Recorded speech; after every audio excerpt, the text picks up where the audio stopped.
Oui, bonsoir, merci et encore merci pour l'invitation. Et bon, on a passé la période classique de la comédie musicale, donc tout de suite, on est dans des eaux plus bis. Et effectivement, c'est le cas de John Waters, qui a commencé sa carrière à la fin des années 60, qui a complètement scandalisé avec Pink Flamingos en 72, qui a été condamné qui a eu une amende quand même, je pense seulement, pour obscénité. Enfin, il y a qui a travaillé beaucoup avec la drag queen Divine, que vous avez peut-être vu dans Hairspray. J'en passerai un extrait tout à l'heure, en 88, mais avant, il y a eu Polyester, le film en odorama avec une petite carte à gratter au début des années 80, en 81. Voilà, donc si vous avez vu Hairspray, vous voyez à peu près de quel univers, même visuel, il s'agit. Et tout ça est une extension aussi, quand même, du teen movie. Hein. C'est parce que, pour vous montrer aussi que la comédie musicale... Enfin, je pense qu'on a vu au cours des deux cycles de comédie musicale que la comédie musicale, au lieu d'être un genre très marginal finalement du cinéma hollywoodien, je pense qu'en fait c'est l'inverse. C'est un genre qui peut contenir absolument tous les genres, jusqu'à, mettons, quand c'est Tim Burton avec Sweeney Todd, des humeurs mélancoliques et noires, voilà, qui peuvent être complètement contenues dans la comédie musicale, même si elle est mal nommée en français. On en a déjà parlé, le mot comédie s'applique pas toujours. Mais donc, elle peut contenir, y compris la parodie, y compris des genres préexistants du cinéma, et notamment, vous allez reconnaître sans doute des allusions, ou en tout cas une digestion je dis un peu au hasard, mais West Side Story par exemple, ou Rebel Without a Cause, La Fureur de vivre de Nicolas Ray, ou voilà, Grease, dont j'espère vous passer aussi un extrait après, le film de 1978 avec Travolta et Newton-John, dont on parlait la dernière fois à propos de la fièvre du samedi soir. Donc voilà, vous voyez ce qu'en fait John Waters. En réalité, c'est pas du tout quelqu'un qui ne fait que recycler la culture populaire américaine. C'est quelqu'un qui a une vraie pulsion subversive, une vraie détermination politique de ce point de vue-là. Et donc, vous voyez ce qu'il en fait quand il commence malgré tout, quand il fait le choix de faire un film à gros budget hollywoodien avec un studio. Le film est distribué par Universal.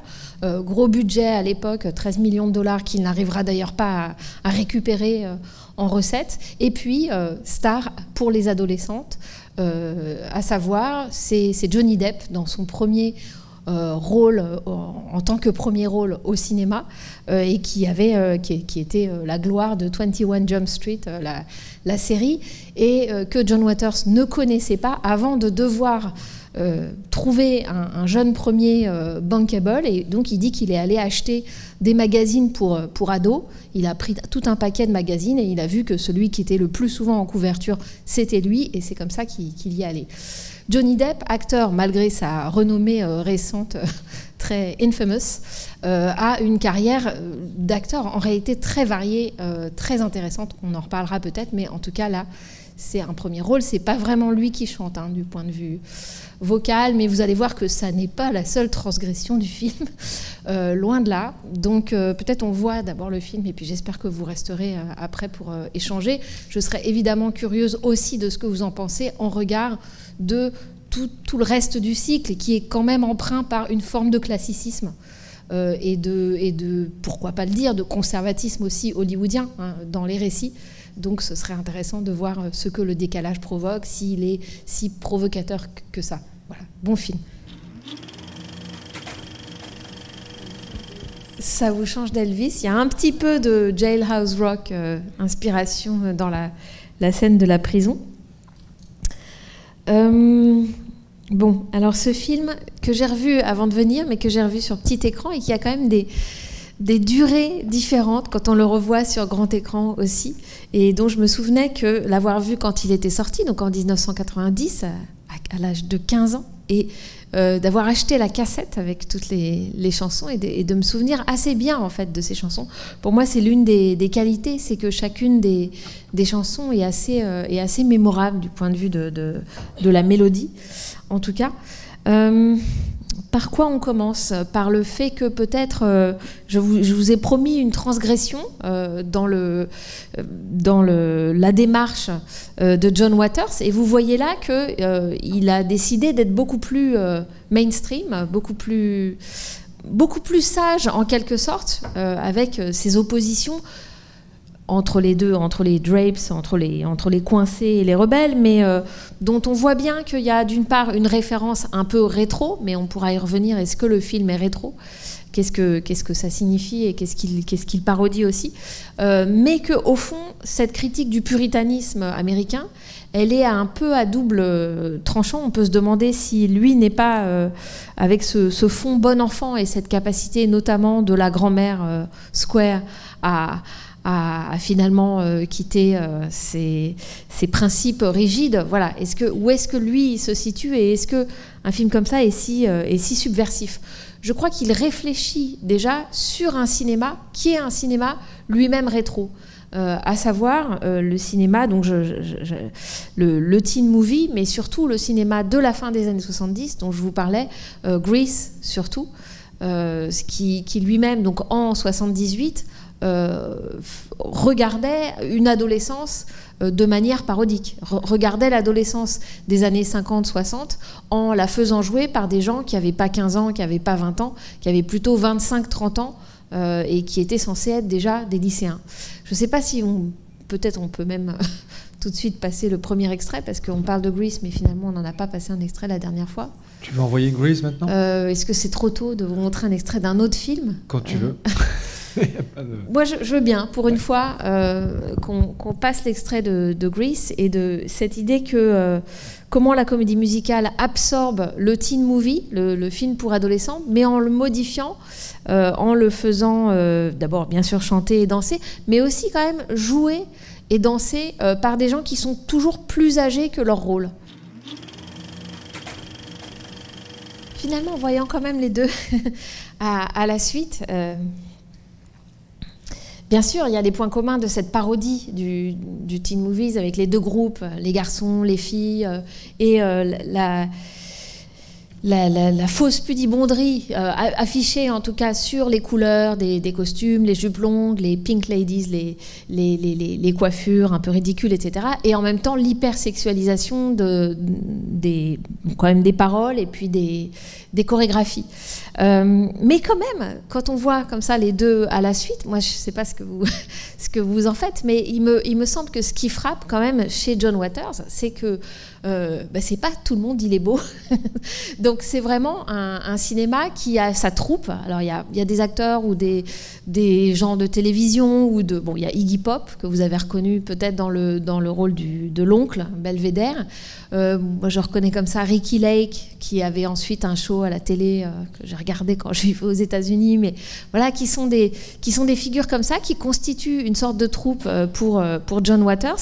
Et évidemment vous aurez remarqué que c'est des trognes, ou bien c'est des corps qui sont pas standards, qui sont soit gros, soit laids, soit autres, voilà, qui sont différents.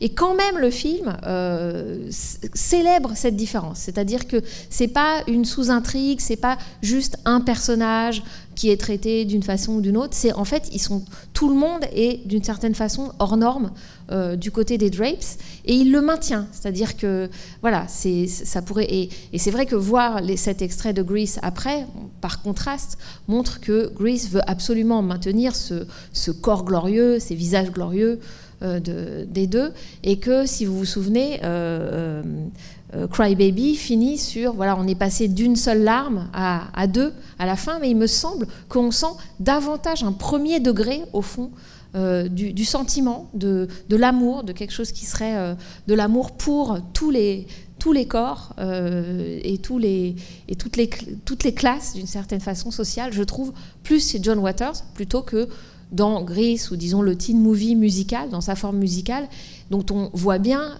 malgré tout la destinée commerciale, c'est-à-dire qu'il s'agit de se connecter aux adolescents de la fin des années 70, de leur faire entendre une musique qui, même si on représente des gens des années 50, sonne avec un son de guitare suffisamment années 70, et puisse voilà, d'une certaine façon, avoir une destinée commerciale. Il me semble que John Waters, même dans son film le plus destiné le plus au grand public, on voit bien qu'il se referme d'une certaine façon, délibérément, sur ce monde. Il a dit que lui-même, il dit que le bon goût, enfin vraiment, c'est le mauvais goût, pardon, c'est vraiment ce qui vénère, etc. Et puis dans tout le film, il est question d'ordure. Et pourquoi est-ce qu'il est question d'ordure? Il y a ce côté organique, avec jusqu'à l'humour aussi du rat, hein, quand il suit le petit rat, et puis que finalement cette idéalisation-là, hein, parce que c'est un petit peu si vous avez vu le film de Chaplin, Charlot s'évade, là aussi c'est une inspiration à ce moment-là quand Cry Baby s'évade. Évidemment, il peut, même le rat ne lui montrait pas le chemin, en fait. Mais tout ça, c'est une réflexion aussi sur l'ordure à travers le film. Et pourquoi? Parce que, il me semble, aussi pour une raison idéologique, parce que le film est, de même que Hairspray était contre la ségrégation, contre une Amérique qui continuait à ségréguer, même une fois l'intégration officiellement faite, eh bien, de même, ce film-ci, il est contre la ségrégation sociale, bien sûr. C'est ces deux classes avec les deux héros qui sont rapprochés parce qu'ils sont orphelins. Et aussi, donc, je disais l'ordure parce que le white trash, vous connaissez l'expression white trash, hein, qui désigne justement des gens de classe, des gens blancs pauvres aux États-Unis. Et c'est une expression qui continue à être employée par certains. Et donc, comme dans tous les processus si vous voulez, de récupération volontaire d'une insulte, d'un mot stigmatisant, eh ben, il faut l'embrasser pour dépasser la stigmatisation, comme il peut y avoir avec certaines orientations sexuelles ou autres. Donc s'appeler soi-même PD, etc. Et donc, pour John Waters, il y a cette dimension-là. On les appelle white trash, ben, regardez, on y va, et d'explorer cette différence plutôt que de la masquer, de la subsumer dans quelque chose. Donc voilà, je ne sais pas si ça vous parle, si ça vous frappe. Est-ce que vous y voyez uniquement de la parodie? Enfin voilà, comment à mon avis, ce qui est un faux rétro, c'est-à-dire ce qui est un faux second degré et finalement plus un premier degré chez John Waters, vous apparaît? Alors, ouais, si quelqu'un va prendre la parole, moi je vais commencer par faire une remarque. C'est vraiment ce film me procure vraiment de la joie en le voyant. Et je trouve qu'en ça, c'est sans doute une comédie musicale réussie. C'était un des critères. Ouais. Parce que, en fait, c'est comme tu dis, en fait, la joie de célébrer aussi des corps différents et oui, de voir qu'il y a finalement il y a l'humour, il y a la musique, en fait, et cette manière, enfin. Aussi quelque part d'une certaine manière de pas être réaliste aussi. Enfin, c'est-à-dire que il y a, comment dire, cette manière de rejouer les années 50, mais comme elles n'ont pas pu exister, en fait, parce qu'il y a comment dire, il fait revenir toute cette musique qu'on adore, en fait, et il la remet en scène dans un univers un peu fantasmé comment dire, alors des coincés contre les rebelles, mais donc les bons contre les méchants. Mais ça s'est pas passé comme ça, et moi je trouve ça à la fois assez beau et en même temps, d'une certaine manière, j'ai un peu cette impression que c'est un peu sa manière à lui, en fait, de répondre au cinéma américain des années 80, on l'a souvent dit, hein, que c'était un cinéma qui avait réactivé un peu tout ce qui s'était fait pendant les années 50, essayer de réactiver l'Amérique glorieuse des années 50, mais avec aussi tous ses défauts, quoi.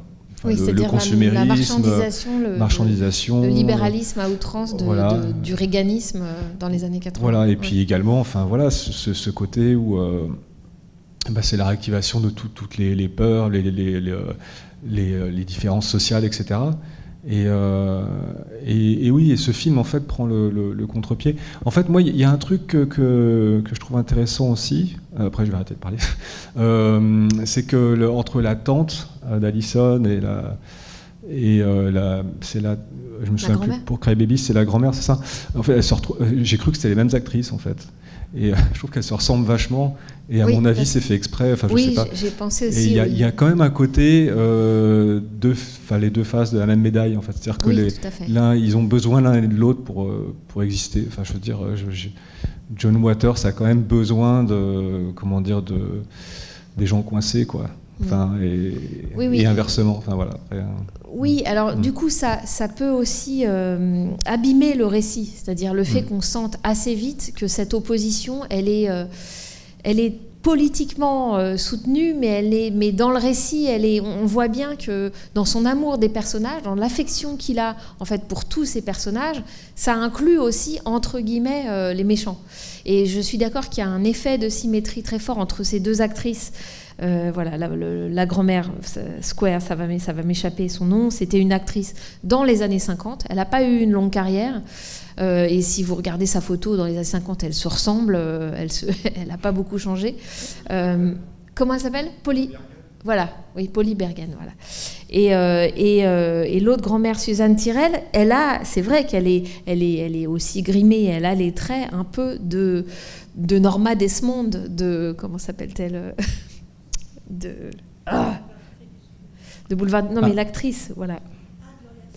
Bon, Gloria Swanson. Voilà, Gloria Swanson, l'actrice du muet, qui revient en 1950 dans Boulevard du Crépuscule de Billy Wilder, qu'on verra l'année prochaine. Mais il y a effectivement des traits semblables de cette femme de 50, 60 ans, avec un visage d'une beauté classique, mais exacerbée. Parce que l'utilisation du maquillage, mais aussi des chapeaux, je trouve qu'il y a un travail sur les chapeaux dans ce film, dont des chapeaux qui ressemblent aux chapeaux de Wanda de Barbara Loden. Je ne sais pas si vous vous souvenez qu'on avait passé pendant le confinement, donc en ligne, qui sont ces chapeaux qui ressemblent un peu à des fleurs qu'on met sur sa tête et qui ressemblent aussi aux bonnets de piscine de cette époque-là. Il y a tout un travail là-dessus d'accessoires, de maquillage outrancier, a fortiori pour Hatchet Face, celle qui a la gueule tordue, qui ressemble à un Picasso vivant. Et ben non, on va lui mettre en plus du maquillage outré. On va pas essayer de rééquilibrer ses traits. Donc il y a effectivement ce travail-là. Et moi, je sens effectivement une affection, je ne sais pas comment dire, un amour qui s'étend finalement aux deux. Donc le récit d'opposition des coincés et des rebelles, on n'est pas complètement investi en tant que spectateur là-dedans. On voit bien que ce monde-là, ce monde de l'Amérique d'Eisenhower, finalement, il porte un regard aussi aimant que critique, me semble-t-il, dessus. Oui. Parce que le regard critique, il est sur, au fond, la violence de cette société qui fait des beaux gâteaux, qui porte des beaux habits, qui chante des chansons douces, etc. La première chanson que chante le petit club de garçons, la petite bande, le petit groupe de garçons en costume blanc, c'est vraiment voilà, des chœurs, enfin quelque chose de séraphique, d'angélique. Et puis, de quoi on s'aperçoit? Qu'en fait, ils sont capables de la pire violence. Donc ça commence avec le coup de poing donné par Baldwin à Cry Baby, et ça va aller crescendo. Alors, deuxième crime, ce même Baldwin lance la moto en feu sur un jukebox, c'est-à-dire que détruire un jukebox dans une comédie musicale comme ça, en fait, c'est le crime capital. Et puis, troisième, dire mon grand-père, c'est celui qui a free ton père, hein, qui a appuyé sur le bouton de la chaise électrique. Donc cette violence-là, c'est assez astucieux comme trouvaille, de l'avoir exprimée de toutes ces façons différentes. C'est quand même une classe qui est montrée dans sa violence à travers ça, dans une violence qui est en fait qui cause la mort, qui est vraiment une violence criminelle, une violence de domination de classe, etc. Et en même temps, on a l'histoire du juge avec la grand-mère, on a voilà, une espèce de côté bon enfant qui brouille un peu ces pistes-là d'anarchisme dur, quoi. C'est un anarchisme qui est un peu dissous dans le côté bon enfant. Oui. Attends, je vais juste te donner le micro, s'il te plaît. Oui. Non, je veux juste dire, il y a un petit couplet, enfin, il n'y a pas qu'un petit couplet, mais politique, parce qu'il fait dire dans la bouche de Willem Dafoe en prison, bon, bien sûr, vive Dwight Eisenhower, mais Roy Cohn et Nixon. Ouais. Et alors, vu ce qu'on y pense, pas dans les années 50, mais dans les années 70 et après, je pense que là, c'était pour mettre un deuxième petit coup aussi. Oui, et toute cette... Il y a des allusions aussi... alors, c'est peut-être plus marqué, la violence policière dans Hairspray, finalement.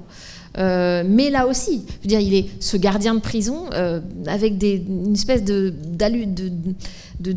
poissade sexuelle, voilà, quand il passe dans les rangs, et effectivement l'expression de l'oppression politique absolue, et avec ce visage de William Dafoe qui est vraiment parfait dans ce rôle. Donc cette violence, elle est là, et on pourrait dire aussi cette sexualité qui n'est pas représentée vraiment, enfin qui est...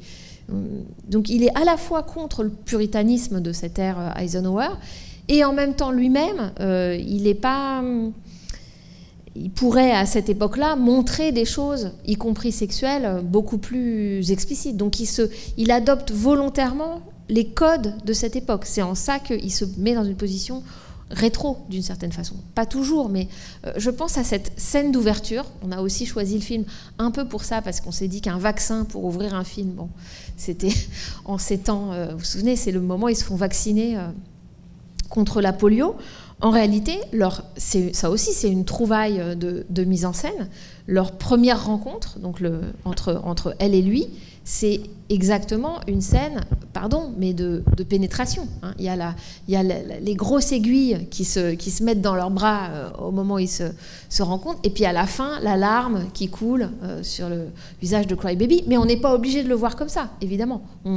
On rentre dans le film, on est vierge de tout préjugé, et on n'est pas du tout obligé de voir cette métaphore. Mais évidemment qu'elle y est, et qu'elle est délibérée, et que je ne suis pas une obsédée sexuelle, s'il vous plaît. Ouais, mais John Waters nous y force un petit peu, parce que le choix en casting de Tracy Lords, c'est pas au hasard non plus. Voilà, donc Tracy Lords qui joue, alors comment elle s'appelle dans le film, Wanda, voilà, avec la frange et les grands cheveux blonds, qui est non seulement qui était une actrice porno, mais dont le scandale 3-4 ans avant avait révélé qu'elle avait travaillé dans l'industrie pornographique alors qu'elle était mineure. Donc il y a aussi ça, ce côté saltimbanque, enfin cette troupe de gens qui sont marginaux à bien des égards. Les personnages le sont, physiquement ils peuvent l'être. Finalement, quand on y pense, Johnny Depp, sa tête, son visage, c'est très bizarre ce qu'il en fait, parce qu'il est finalement beaucoup moins standard dans son visage, un peu émacié comme ça, à peine avec une pilosité à peine développée, etc. Je trouve que même ce visage est rendu... bon, c'est le beau gosse, c'est l'un des deux beaux gosses du film, mais en réalité, il est lui-même pas si standard que ça. Donc, bien sûr, l'intéresse, y compris la biographie des acteurs, y compris le fait que Johnny Depp, il a été enfant maltraité, qu'il a été délinquant, qu'il a cette violence en lui. Bon, alors maintenant, vu de maintenant, où il est aussi devenu lui-même violent dans la vie, c'est triste, enfin, on voit une espèce de déterminisme de la violence qui est terrible, mais comme par hasard, dans ses rôles, repensés à sa carrière, il y a assez souvent ces explosions-là de colère, de violence. Alors là, c'est mis à distance, il joue de manière évidemment parodique, pas très réussie, à mon sens, finalement, mais pensez à Sweeney Todd, hein, je ne vous ai pas amené d'extrait, mais c'est un personnage d'une violence voilà, qui va jusqu'à une sorte de cannibalisme, en tout cas jusqu'au meurtre, et qui exprime, dont la source de la colère est sans fond, quoi. C'est-à-dire qu'il y a à la fois un motif narratif, et à la fois on voit bien que c'est complètement pulsionnel, et c'est un tonneau des Danaïdes. Peut-être on passe l'extrait de Hairspray, ouais. Parce qu'il y a un personnage qui manque évidemment dans ce film-ci, et qui est divine, et pour cause, puisqu'elle était morte en 88, et dont je trouve que c'est une sorte d'élément de pièce manquante sur cette représentation de l'Amérique des années 50, dont il faudrait, pour pour aussi compléter cette espèce de vision que le cinéma hollywoodien a pu donner de cette période à la fois glorieuse économiquement, glorieuse dans ce qu'elle a apporté visuellement. Il faudrait pour ça voir les mélodrames dont on a déjà parlé ici, de Douglas Sirk des années 50. Il suffit de faire jouer la housewife, la bonne mère de famille par une drag queen pour que déjà il y ait ce décalage. Et puis le film est dans le milieu justement du talent show télévisé de danse. Alors c'est moins, il n'y a pas de chanson, mais c'est beaucoup des danses. Et vous aurez reconnu aussi Ricky Lake qui joue dans Cry Baby plus tard.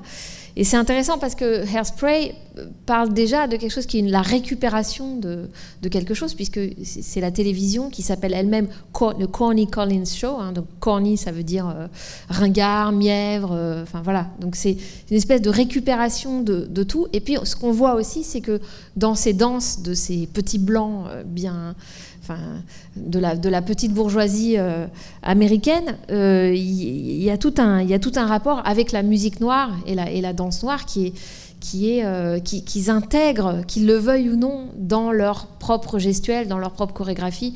Et ça va être une thématique du film dans Hairspray. Ça, c'est malheureusement pas présent. Je me dis qu'entre les deux, on a hésité. Je ne sais plus si Hairspray était montrable en salle, en grand. Je pense, oui. Mais c'est vrai que c'est quelque chose, c'est une dimension qui n'est pas dans Cry Baby, puisqu'il s'est vraiment focalisé sur la classe, sur vraiment des gens qui vivent dans un trailer comme la grand-mère de Cry Baby et qui viennent de cette Amérique mise en prison pour rien, tuée pour rien. Donc c'est plutôt là-dessus, mais il a la même conception que celle qu'il avait par rapport à la question des droits civiques dans Hairspray. Et voilà, je ne sais pas si le film vous a intéressé, plu, procuré de la joie. Ouais. Est-ce qu'il valait la coiffure spéciale? Alors, ouais. Moi, je suis un petit peu mitigée parce que j'ai été très choquée tout le long du film enfin pas des physiques, mais des maquillages, justement des plus pauvres. Alors autant je trouvais que la parodie sur les coincés était bien parce qu'ils étaient vraiment coincés dans leur truc. Autant j'ai trouvé que c'était limite un peu too much, avec des maquillages mal faits. Je vois pas pourquoi, parce qu'ils sont pauvres, ils sont mal maquillés, ils sont sales, ils sont machin. Et ça m'a un peu gênée en fait, ça. Alors soit c'était pour nous finalement plutôt montrer le regard qu'on a, alors qu'en vrai ils n'étaient pas comme ça, mais nous on les regarde comme des gens plus moches qu'ils ne sont. Autant Johnny Depp et sa sœur, celle qui joue le rôle de sa sœur, je trouvais qu'ils avaient finalement ils étaient bien, ils représentaient leur classe. Autant la grand-mère, bon Iggy Pop encore ça allait, la grand-mère et la fameuse gueule cassée. Elle m'a gênée cette gueule cassée parce que je trouvais qu'on amochait encore un petit peu plus et je vois pas pourquoi elle aurait été plus moche, qu'elle aurait pu aussi être bien, avoir des dents normales, pas des dents pourries. Pourquoi on lui a rajouté des dents pourries, on lui a rajouté tout ça. Ça m'a un petit peu gênée, ça. Ouais. C'est la partie qui m'a... Donc à chaque fois qu'ils apparaissaient, ça me cassait un petit peu le rythme de l'histoire, alors que finalement, ça aurait été bien. Mais c'est intéressant ça, parce que cette idée que... Je pense qu'il y a peut-être l'idée que représenter des pauvres... disons, valeureux, enfin, beaux malgré leur pauvreté, dignes, comment dire, humains comme nous, et ça se voit, on arrive à aller au-delà de leur aspect ou de leur pauvreté. C'est une attitude que John Waters trouve elle-même puritaine, c'est-à-dire que ça arrange bien tout le monde, ce misérabilisme, disons, bon teint. En fait, c'est ça, c'est qu'il veut affirmer un mauvais goût qui ne peut pas être réconfortant. Et donc, quelqu'un qui est moche, c'est ça, c'est dans cette idée-là de se réapproprier cette stigmatisation. Oui, alors, je suis moche, et ben, je vais faire une scène où je fais peur à une vache tellement je suis moche. C'est-à-dire qu'il faut au contraire aller dans le sens, accompagner cette stigmatisation en la portant vers l'absurde. Et donc, ça provoque un malaise, de fait. Mais je trouve que c'est une démarche assez intéressante. Et je vous dis, qui est peut-être proche de celle de la réappropriation de certains mots dans la culture, par exemple homosexuelle, de s'appeler soi-même nous les PD et non pas nous les homosexuels. Voilà. C'est une démarche qui est politique, de ne pas réconforter l'autre en disant ok, j'ai vu que tu as vu que j'étais moche, mais je vais m'arranger un peu et on va se rapprocher. Non, mais je comprends que ce soit pas forcément acceptable en tant que spectateur, mais je pense que ça c'est une toute petite partie de ce que de ce que John Waters a fait dans cette direction-là, quoi. C'est plutôt édulcoré que ce qu'il a par rapport à ce qu'il a fait auparavant. Vraiment. Mais alors pour te répondre, est-ce que justement John Waters ne veut pas montrer que les squares sont les spectateurs des rebelles, donc il exagère le regard qu'ils ont sur les rebelles, donc les rebelles sont exagérés dans leur représentation, et réciproquement, parce que les squares sont vraiment ridicules, il les pousse vraiment à fond aussi. Donc j'ai l'impression que c'est un regard, il veut montrer le regard de chacun sur l'autre. Enfin, oui, c'est ce que vous vouliez dire, dans le sens, ils ne sont pas vraiment comme ça, mais ils sont vus, c'est une projection.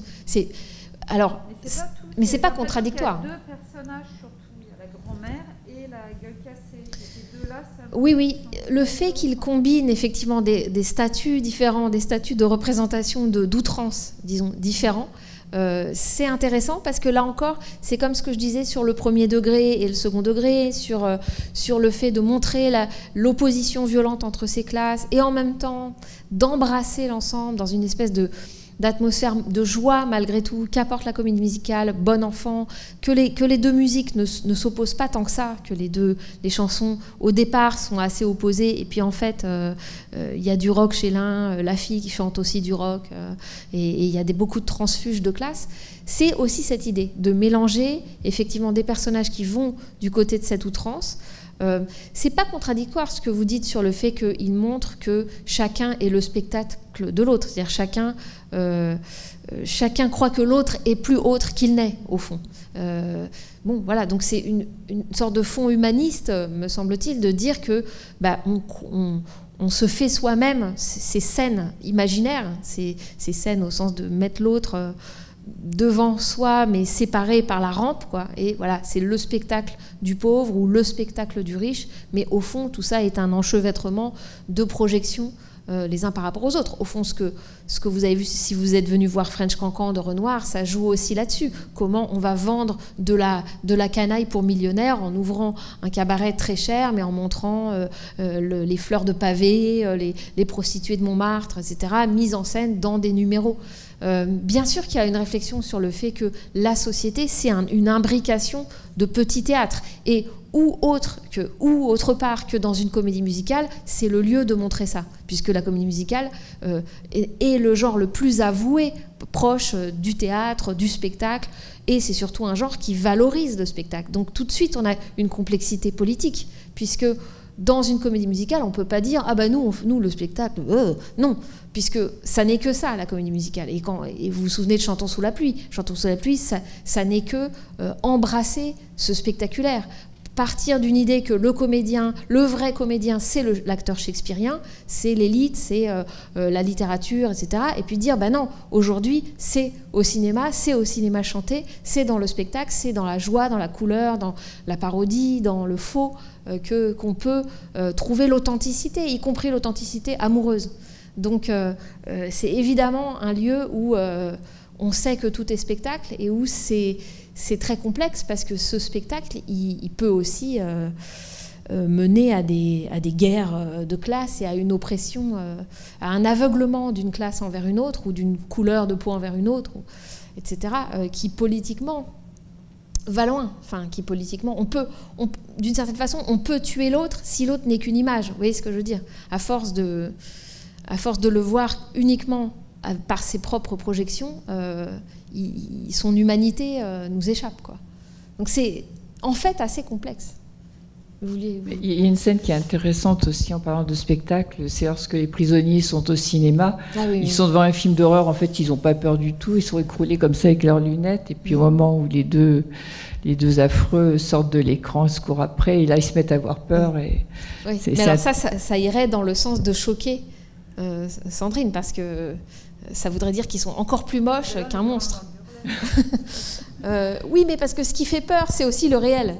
Alors, on se croirait dans les carabiniers de Godard. C'est aussi ce qui sort de l'écran. Mais ce qui est drôle, c'est que ce spectacle, cette situation de spectacle, qui, comme par hasard, et vous avez raison de le rappeler, est montrée dans le film, puisqu'il y a ces lunettes 3D, des films 3D de l'époque, La créature du lac noir, etc., et qui sont montrés comme...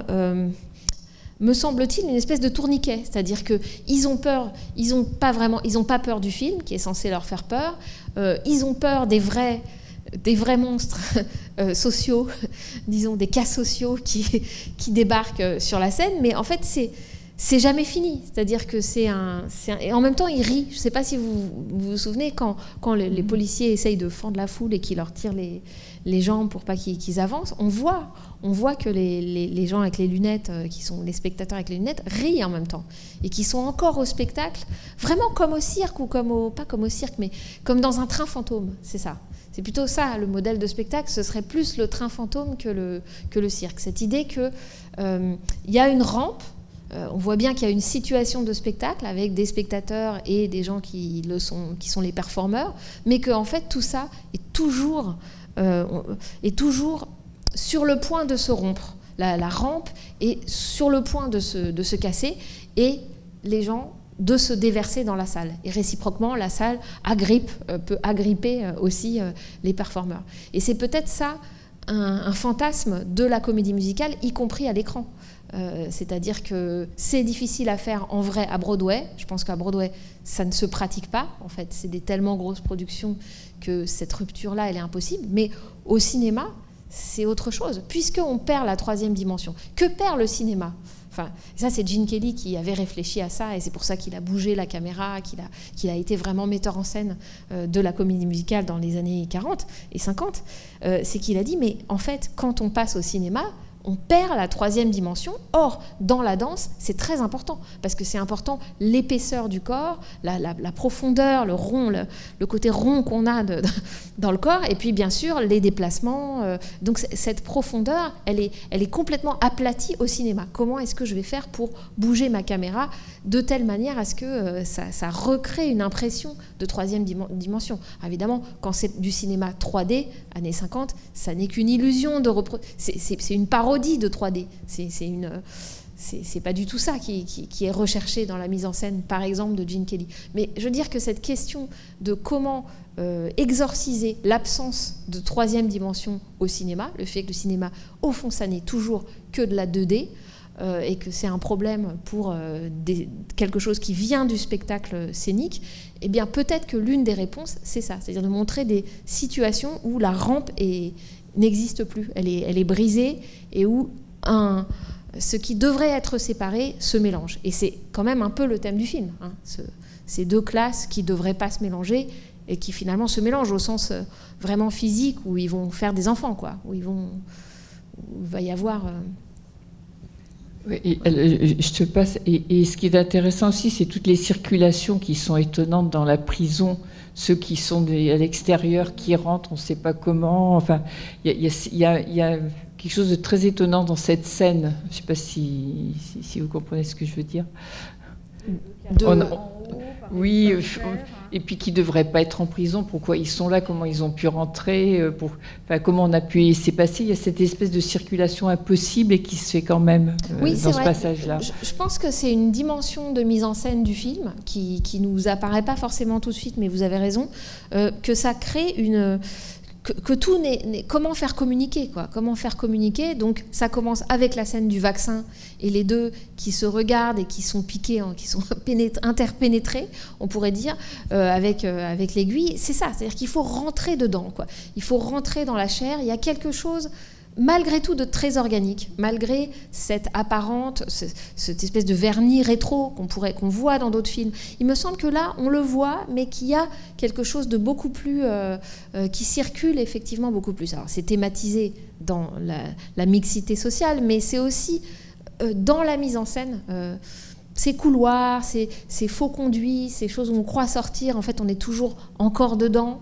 on croit sortir de sa classe et on est encore dedans. Je veux dire, la transfuge de classe, la rousse qui a vraiment pas un beau rôle, celle qui court après Cry Baby et qui dit j'attends un enfant de lui, j'attends un enfant de lui, une espèce de fiction, enfin. Et à la fin, elle monte le poupon et elle dit voilà, I'm a square, et j'ai l'enfant, etc. C'est à la fois c'est complètement macabre, enfin il y a quelque chose de très bizarre, et en même temps on a l'impression qu'elle ne peut pas tant que ça sortir de sa classe. Enfin, donc ces circulations-là, on peut se demander si elles sont vraies ou fausses, enfin s'il y a un dehors. Ce que dit la grand-mère.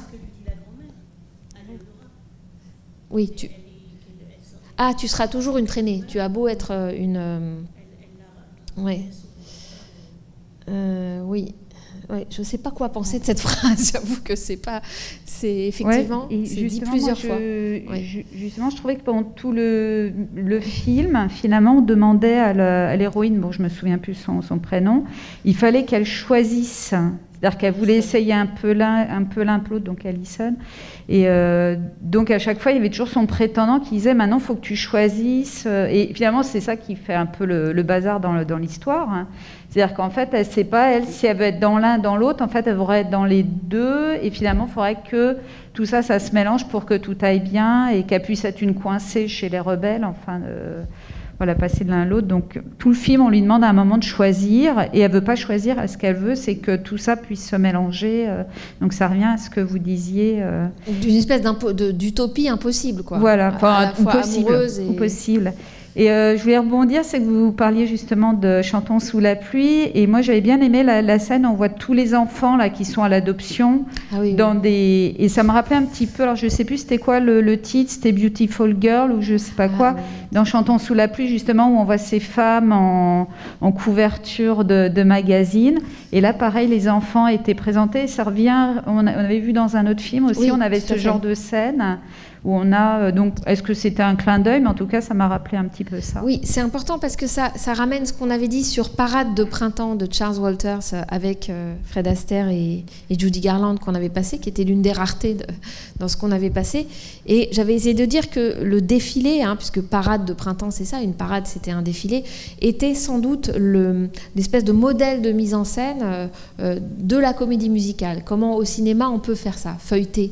Enfin, soit passer et puis soit même on avance et donc on voit des choses différentes, soit à l'inverse, quelqu'un défile pour vous. Il y a des défilés de mode, il y a toutes sortes de représentations du défilé ou de la parade possible. Et pourquoi est-ce que ça se présenterait comme une sorte de modèle, de modélisation d'une comédie musicale? C'est parce que sur scène, avant les spectacles narratifs musicaux, il y a les revues, c'est-à-dire une série de numéros qui n'ont pas vraiment de rapport l'un avec l'autre, mais voilà, ça défile sur scène et vous voyez des artistes de music-hall différents, et ça vient de là. Et puis ensuite on se dit non, mais il faut faire une histoire. Alors au début on se dit faisons une histoire où c'est l'histoire de gens qui font du music-hall, donc ils font un numéro après l'autre. Bon, ça va bien, mais en réalité après on veut des vraies histoires, et donc en gros il faut un couple, il faut une histoire d'amour, souvent c'est ça, le récit de comédie musicale s'articule là-dessus.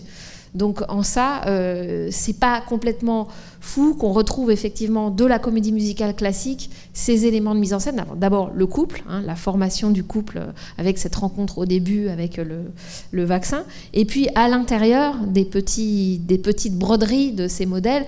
Et vous avez raison, le moment où ils vont voir les enfants en cage, d'abord c'est d'une violence extrême. Et puis il y a un côté, la façon dont les enfants sont représentés, c'est des miniatures, bien sûr c'est des adultes miniatures, et ils sont délibérément représentés comme ça, pas juste pour être mignons, mais aussi, me semble-t-il, parce que les enfants font partie, peut-être je me trompe, mais l'enfance est l'une des marginalités du film, d'une certaine façon. Il y a des moches, il y a des gros, et puis il y a des enfants, et au fond c'est les sans-droits, quoi. C'est ceux qui n'ont pas de statut. Et la preuve, les enfants, on les retrouve derrière comme des animaux dans un magasin de... Oui. Les prisonniers, ouais. Donc je pense que l'enfance est aussi traité comme ça. Et puis dans la chanson de prison, je suis en prison parce que je suis en prison jusqu'à ce que j'ai 21 ans. C'est ça. Là, c'est vraiment le discours du teen movie. C'est-à-dire on me condamne, la société me condamne parce que je suis jeune et que j'ai pas encore légalement l'âge, quoi. Donc on me met en prison. Bon, ça c'est un classique de la rébellion, mais c'est vrai qu'on n'a pas pensé à remonter encore avant et à faire ça, à montrer que les tout petits enfants, ils sont eux-mêmes aussi opprimés, quoi, et privés de leurs parents, avec la teen mother, qui est la sœur de Pepper, la sœur de Cry Baby. Ouais. Alors, je ne pense pas que ce soit directement inspiré de ce défilé de mode de Chantons sous la pluie, mais je pense que ça vient de cette récurrence du feuilletage, du défilé, de la parade dans la comédie musicale. Ouais. De même qu'ils ne s'embarrassent pas pour passer d'une scène à l'autre, comme il y a quand même cette idée que c'est un film jukebox aussi, des fois c'est vraiment, on passe d'une scène à l'autre de manière complètement cut. On a comme un numéro différent qui commence et une chanson différente qui commence, et c'est tout. Et on n'a pas de prétexte narratif, on n'a pas de fondu enchaîné, on n'a pas de transition, et c'est comme ça, on passe d'une chanson à un autre et d'une situation à une autre. Donc aussi dans cette idée que l'ancêtre de la comédie musicale, c'est le music-hall, et que voilà, maintenant, place à autre chose, et on avance, quoi. C'est presque le cirque, oui. Moi, c'est vrai que je pensais au train fantôme, parce que je pense qu'il y a une provocation délibérée, une transgression et un acte sur le spectateur, qui est cet acte de transgression qui est montré quand on se déverse dans la salle et qu'on touche le spectateur. Tout à coup, en tant que spectateur, être touché, c'est aussi ça. Et c'est aussi la phobie des riches d'être touchés, vraiment, par les pauvres, quoi. Donc il faut bien qu'ils soient crasseux jusqu'au bout, qu'ils soient affreux, sales et méchants, sinon ils font pas peur. Politiquement, c'est important. Enfin voilà, c'est ce côté train fantôme que je pense que John Waters apprécie particulièrement, même si il s'est assagi par rapport à des films précédents, mais parce qu'il a aussi montré que cette culture-là s'auto-récupère. Vous l'avez vu dans l'extrait de Hairspray, hein, on passe à la télé, on imite la télé, enfin voilà, tout ça se recycle, et lui-même recycle aussi un cinéma qui date à la fois des années 50, à la fois de la fin des années 70, voilà. Donc il sait que, mais ça c'est très punk, disons, comme attitude, de savoir que tout est commercialisable, tout est, mais de pas pour autant se placer dans une posture de pureté par rapport à ça. D'y aller soi-même, quoi, de se salir les mains d'une certaine façon. Bon. En même temps, est-ce qu'on peut avoir encore du John Waters aujourd'hui? Je me posais la question. Est-ce que ce serait trop... Est-ce qu'il y a quelque chose de politiquement incorrect qui ne passerait pas du tout? Je sais pas. En même temps, les marginalités, j'ai l'impression, s'expriment beaucoup plus. Je dis pas que en fait, le monde est meilleur. C'est pas du tout, mais en tout cas que la représentation de toutes les marginalités, enfin aujourd'hui, ouais, j'ai l'impression est plus c'est nouveau. Non, mais je veux dire que non, mais sur Internet, enfin je veux dire tout est beaucoup plus visible et je sais pas comment dire. En termes de représentation. D'accord, mais au cinéma, en tant que le cinéma n'est aujourd'hui, pour pouvoir être vu dans des salles, tout ce dispositif cinéma qui sanctuarise l'œuvre, et donc l'œuvre doit avoir un certain standard et doit avoir à Hollywood un certain degré de partageabilité avec tout le monde et avec les familles. Du coup, forcément, ça standardise ce qu'on peut montrer. Ça s'adresse au monde entier, enfin, typiquement Disney, et qui ne fait pas que des films d'animation, bien sûr, pour enfants, enfin, et dont des films dans lesquels joue Johnny Depp, toute la série Pirates des Caraïbes. Bon. Donc bien sûr, il faut que ce soit digérable. L'industrie a changé aussi, l'industrie du cinéma. Enfin, mais je pense qu'il y a d'autres canaux, et qu'effectivement, des canaux sur Internet, voilà. Ça a été à un moment la télé-réalité, la télé-trash, dont d'ailleurs, enfin... Ricki Lake, donc celle qui joue la sœur de Cry Baby et qui joue dans Hairspray aussi, a été une animatrice, pas de trash, mais enfin quand même d'émissions de télé très, très populaires. Et puis là, effectivement, ça se répand, je dis pas ça se réfugie, ça se répand plutôt sur Internet, quoi. Oui, il est chevalier des arts et lettres en France. 2018, il a eu la médaille à New York. Non mais oui, lui-même est plus vraiment marginal en tant qu'artiste. Mais moi, j'ai un peu l'impression que Cry Baby, c'est un peu d'une certaine manière le sommet de sa carrière, pas de sa carrière, de son œuvre en fait. Et qu'après, en fait, ces films ils me semblent beaucoup moins intéressants. Alors moi, j'ai vu le suivant avec la mère. Cyril Mother. Ouais, bon. Ouais.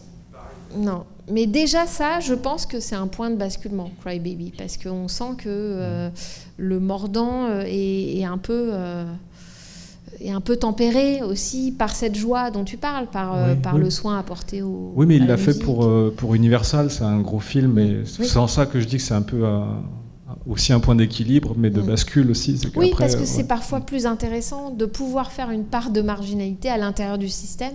C'est une question qu'on se pose toujours quand on... Voilà, même moi, au Cahier du cinéma, je me suis posé la question de bien avant, de savoir si j'écrirais complètement hors ou si j'essayais de rentrer dans ce qui m'apparaissait dans quelque chose de plus institutionnalisé. En réalité, c'est tout petit. Mais se pose cette question-là, de continuer dans la marge, mais avec un public très très réduit, ou bien de rentrer dans le système, d'essayer de le changer de l'intérieur, tout en sachant qu'on va se faire grignoter de toute façon aussi par lui. Donc, je pense que ça se pose à tout cinéaste, et a fortiori à un cinéaste aussi, disons, agressivement transgressif qu'il a pu être, lui, au début des années 70. Mais le punk aussi n'arrête pas de se poser ça. On peut se poser la question de c'est quoi le cinéma aujourd'hui? Parce que le cinéma, c'est une technique. Non, mais oui, mais enfin, j'ai lu les cahiers là, j'ai lu les cahiers de ce mois-ci, et justement, il y a une angoisse sur les salles de cinéma qui sont plus fréquentées. Et c'est quoi le cinéma? C'est-à-dire que de plus en plus, si on veut être en salle, on va pas pouvoir montrer même ça. C'est-à-dire, j'allais dire, même quelqu'un qui est moche, dont on voit que c'est pas une mocheté, disons, artificiellement faite sur ses traits, hein, parce qu'il y a ça dans, par exemple, les frères Farrelly, sur une femme grosse, et en fait c'est Gwyneth Paltrow qui la joue avec une baudruche, etc.